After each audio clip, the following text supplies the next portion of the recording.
Olá pessoal, voltamos com o nosso curso de aplicação em camadas, essa é a parte 5. Nessa parte iremos fazer o método atualizar, ou alterar, como preferir. Uma coisa que eu notei aqui na minha multiview é que eu tenho a view de cadastro e a view de listagem, e eu estou deixando como view ativa a view de cadastro, mas na verdade o ideal é deixar a view de listagem. Apenas uma pequena correção.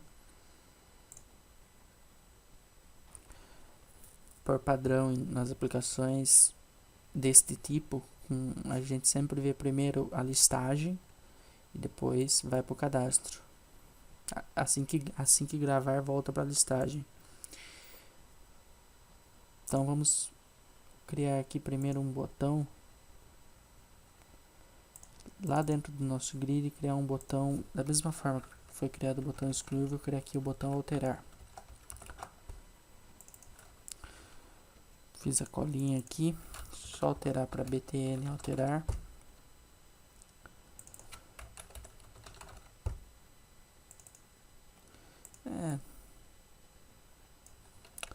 btn editar, né? Porque na verdade esse botão não vai fazer o update, esse botão ele vai pegar os dados aqui do grid e jogar lá para os text boxes.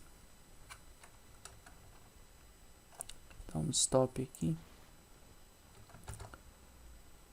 Deixa eu criar o evento aqui. Mesma ideia do command argument usado no vídeo anterior. Agora eu preciso deixar ele baixo, porque agora eu vou concatenar valores. Agora basta eu concatenar com qualquer símbolo.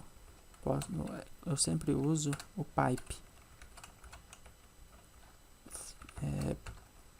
Aí basta eu concatenar com um eval para cada valor, cada coluna que eu irei usar.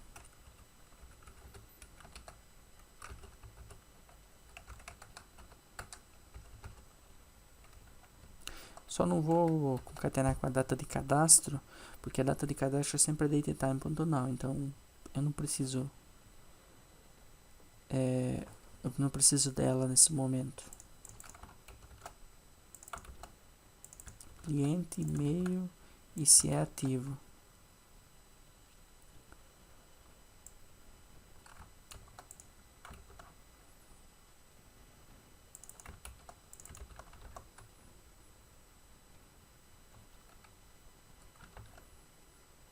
Então eu tenho 4 valores.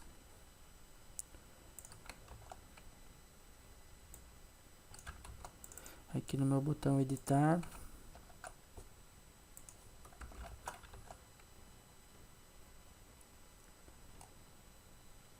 eu vou primeiro obter, né, o ID do botão, o valor do botão.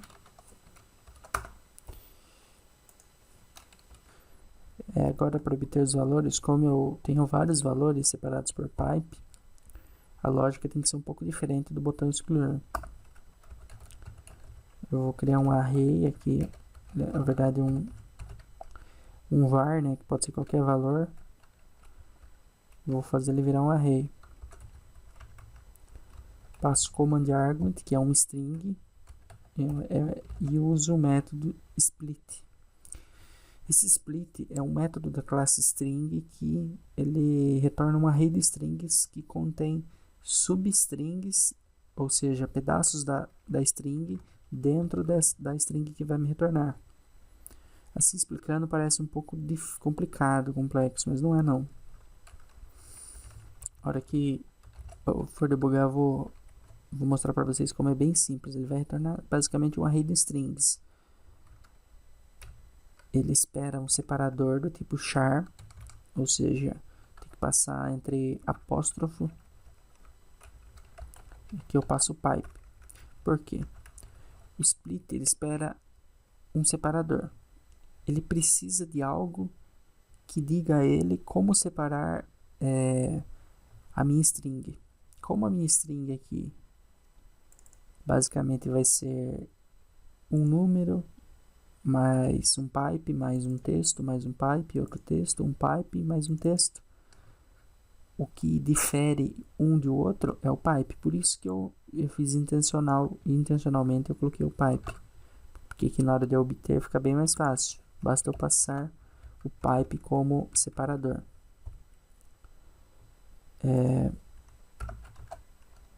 Obtendo o array, basta eu passar os valores para os controles. TXT cliente recebe array auxiliar ponto, o índice 0 é o ID, então o índice 1 ponto do string txt e-mail.text, mesma coisa.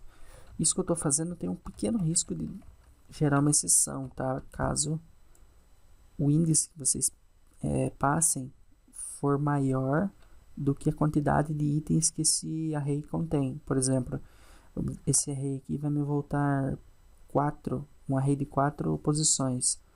Se eu passar o índice 4, como começa em 0, ele vai ser o quinto elemento. E como esse array só tem 4 elementos, ele vai estourar uma exceção. Por isso, muita atenção quando for fazer isso. E aqui o status. O status dá para fazer um ternário. Que ele pega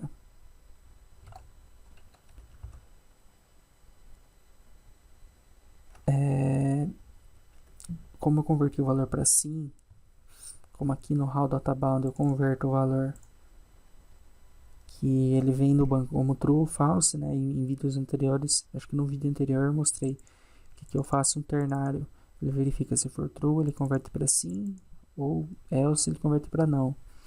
Então aqui eu posso validar se o toString dele é igual a sim.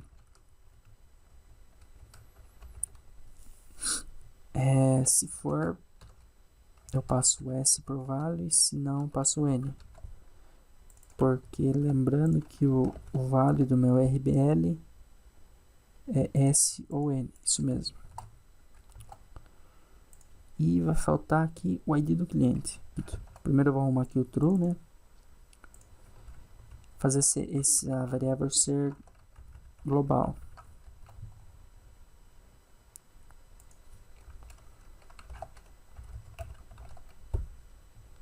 Pronto. Estou atribuindo 0 para ele, né? Para inicializar um valor.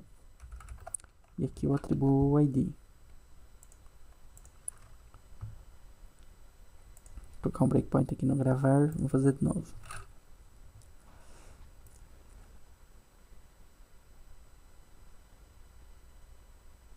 Notem que ele gerou um insert.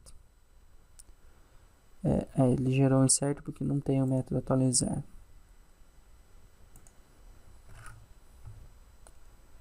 Beleza, agora passou o novo ID 3.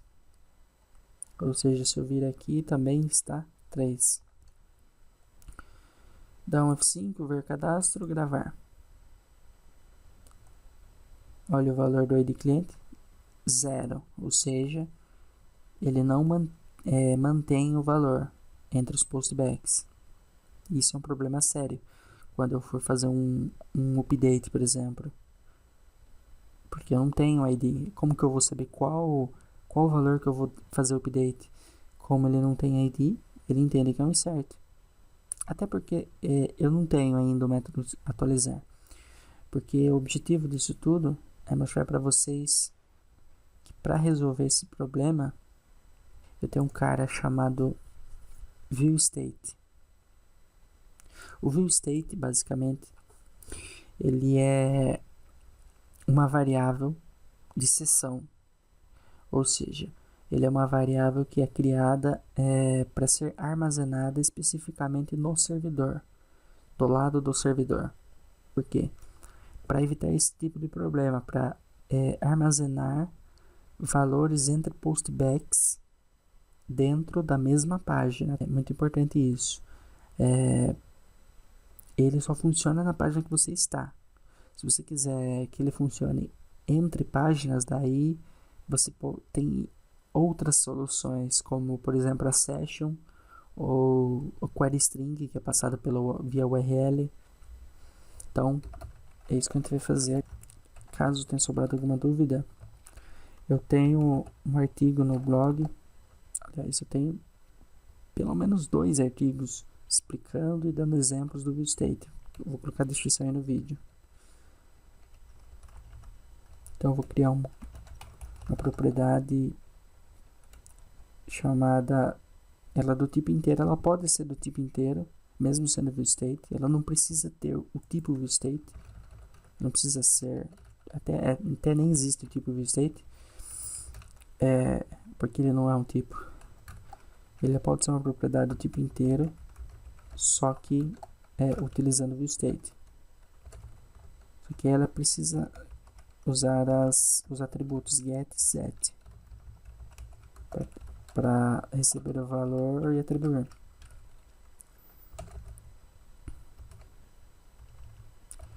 No get eu verifico se ViewState, abro chaves, passo o valor, seria ID cliente.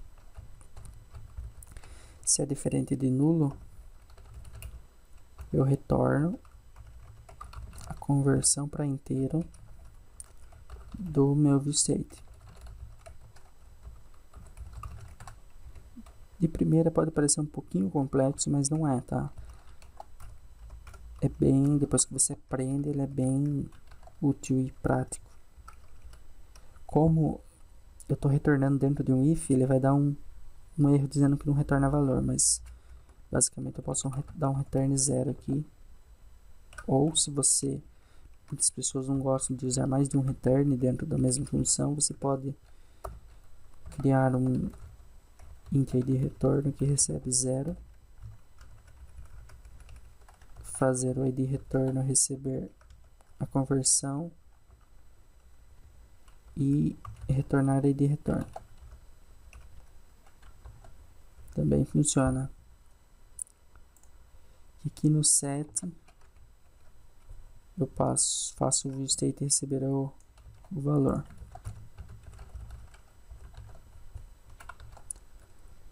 Basicamente é assim que você usa o ViewState. Então aqui nesse caso eu não preciso mais dessa variável. Eu passo aqui a ID cliente, atribuo para o ViewState. Quando eu for gravar,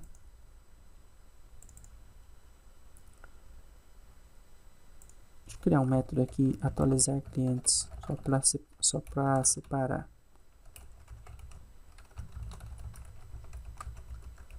Uma linha só, né? Mas é bom ter tudo separado. Quando eu for gravar, como agora eu posso ter 2 ações diferentes dentro do mesmo botão, preciso de um if. Verifico se o id cliente é maior que 0, é atualizar.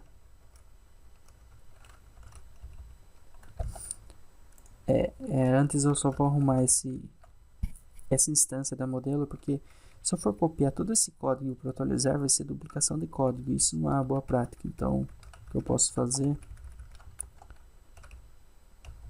é criar aqui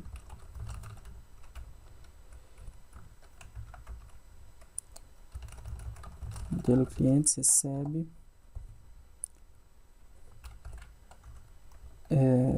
fecha chaves,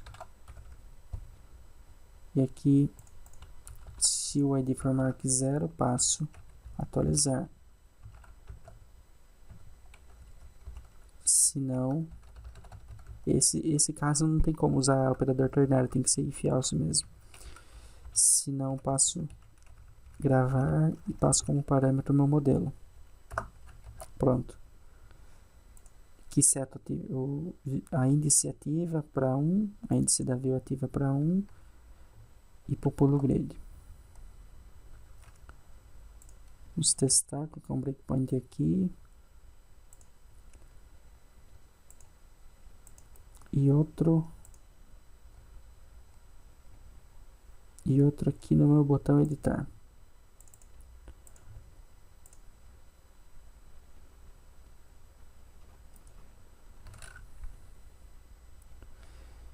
Quero editar esse terceiro registro aqui.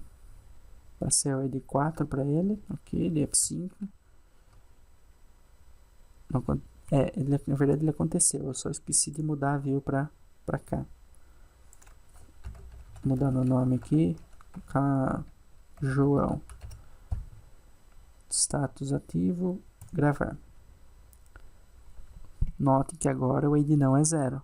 O ID, ele guardou o valor, porque eu dei post na tela. Quando eu cliquei no botão gravar, ele atualizou a tela. O valor não é 0, ou seja, ele vai entrar no atualizar. F11 aqui, F10, F11. Aí vai fazer o caminho normal, né, das camadas. Entra no negócio, chama dados, entra nos dados e faz o update. Eu deveria fazer o update. Não sei porque eu esqueci de passar o ID no...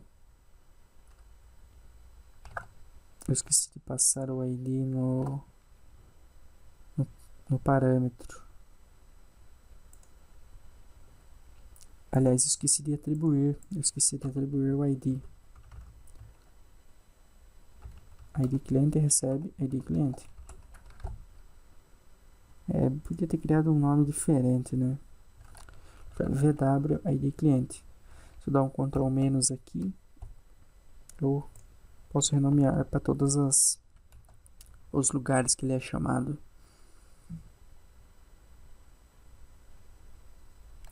Não tem problema eu passar ele aqui direto, porque ele não vai dar uma exceção se não tiver valor. Porque se ele não tiver valor, ele retorna 0. Então, tranquilo. Fazer o teste novamente. Antes de fazer o teste, deixa eu já arrumar aqui. Antes de fazer o teste, vou já arrumar para quando eu editar, ele mudar a view ativa para 0, que é o cadastro. Aqui eu já sei que ele está passando o valor. Vou com o breakpoint aqui.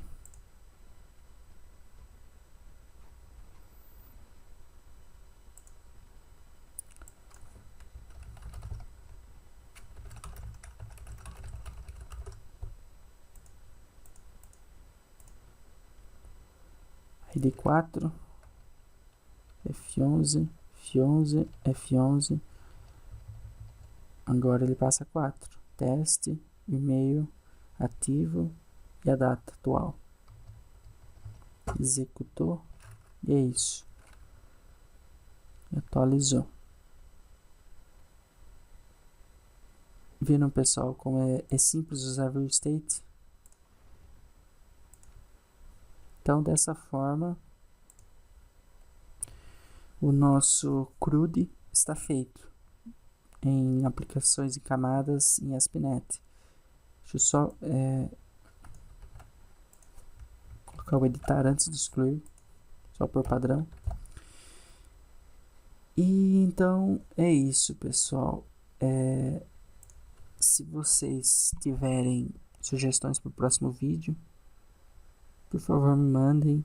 Eu tenho algumas ideias do que fazer. Na verdade, eu estou pensando em colocar paginação nesse grid, melhorar esse grid e colocar outros controles aqui, talvez usar jQuery, não sei. Eu estou com algumas ideias boas e eu queria a sugestão de vocês. Se tiverem mais ideias também vai ser bem legal. O código-fonte atualizado desse projeto, eu vou substituir ele entre hoje e amanhã lá no Dropbox e vou colocar a descrição aí no vídeo. Então acho que é isso. Um grande abraço a todos. Se não está inscrito no canal, se inscreva. Se gostou do vídeo, dá um joinha aí. E é isso. Valeu. Até mais.